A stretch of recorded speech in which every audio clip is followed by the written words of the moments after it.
Bismillahirrahmanirrahim. Wassalatu wassalam ala Sayyidil Mursaleen. Distinguished brothers and sisters, I wish to greet you with the greeting of peace for my tradition by saying Assalamu alaikum wa rahmatullahi wa barakatuh. Meaning, may peace and blessing of Almighty be with you all. Distinguished brothers and sisters, our own conflict evolved its head from our inability to manage our different layers of identity. Layers of identity.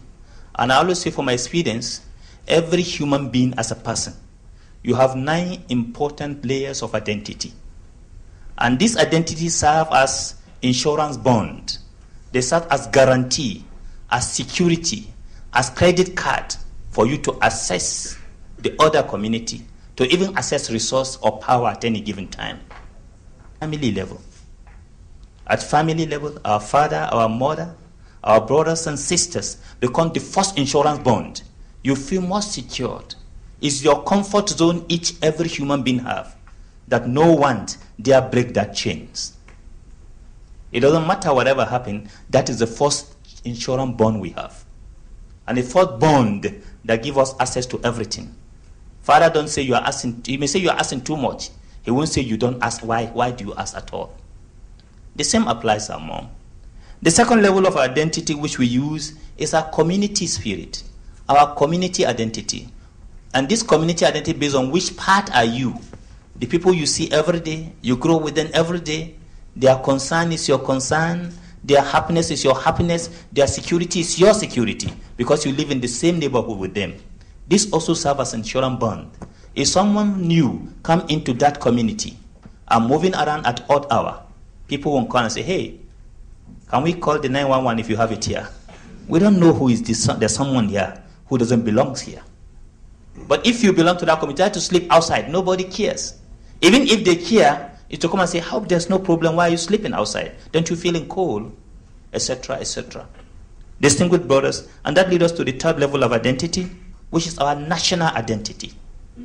Our national identity is a very strong identity that holds us together. Wherever we go, we forgot about the tribe, we forgot about our community, first community, we forgot our family trees. We hold on to that ticket of identity as a powerful insurance bond. The fourth level of identity to which we need to manage and we are managing is the gender level. This is across nations. When gender meets, the ladies meet themselves, easily they forgot about where you come from. Oh, she's a lady and it's a lady and it's the women teens. Or the men teens having their gossip center. Not the women, the men with their gossip center. So you start talking about the men's world or the feminine world. These are level of identity and insurance bond that we have across the line. Distinguished brothers and sisters, we also have our racial level of identity. In the racial level, they say, hey, all, and you can see that very clearly when you fly to Europe. They say, all European, this way. All others, this way. Immediately you are coming, if you are not European, they tell you, go that way. European, this way. This shows you level of identity. If you go to Middle East, all Arabs and Gulf, this way. Others, that way. I don't know, maybe in Asia, you say all Asian this way, all other color this way. I don't know, maybe it's happening here. So racial level of identity become another insurance bond, which we assess, and we use them to assess resources and whatever we desire in our own life. Another level of identity, which is the 7th level, is our professional level. Professionalism is across this bond. In professional level of identity, we use it to scorecard across the continent. Because it's a profession of medical doctors. Oh, they are all journalists. Easily they can speak their own language of communications. And they have access in the language of professional level of communications that help people across the line. Another level of identity is our language we spoken, the spoken language. Whoever speaks your mother language, he wins 50% of your confidence.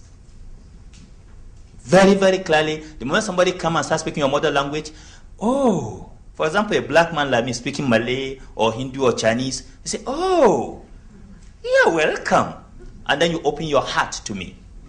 These are important insurance bonds that give us ability to use them whatever we want to use them. And that takes us to the eighth level of identity, and that is our humanity. The humanity in each and every one of us is a powerful level of identity that cross-continental. Whenever a disaster happens, the tsunami, the whole world is moving there. Where it is in Haiti, the whole world is there. Where it is Katrina, the whole world is there. We don't remember. A human being is suffering. He needs our helping hand. We move to that direction to give our helping hands. Distinguished brothers and sisters, and that leads us to the last level, which is our spirituality. The spiritual level of identity for those of faith or those without faith. It is a very powerful insurance bond we have, either as Muslims or as Christians. And in Europe, people of faith, the spiritual people move on one side, and the secular the other way around. So the spiritual level of identity is the higher level of identity because it goes beyond man, beyond the law of reciprocity, the law of karma. It goes beyond that. The law of divinity is the law of giving without expecting in return.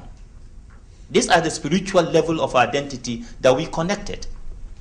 However, these identities are meant to be used as a positive tools, each one connecting the other. The more we grow, the more we are connecting. The more our heart, our mind, our psyche is growing, the more we connect to the other level of identity. It's supposed to be a positive tool of engagement of the human family and our ability to connect to God.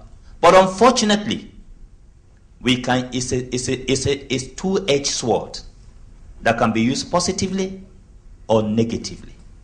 In the world today, we have used it much more negatively than positively. Even at family level, we can see nations that have been destroyed. So may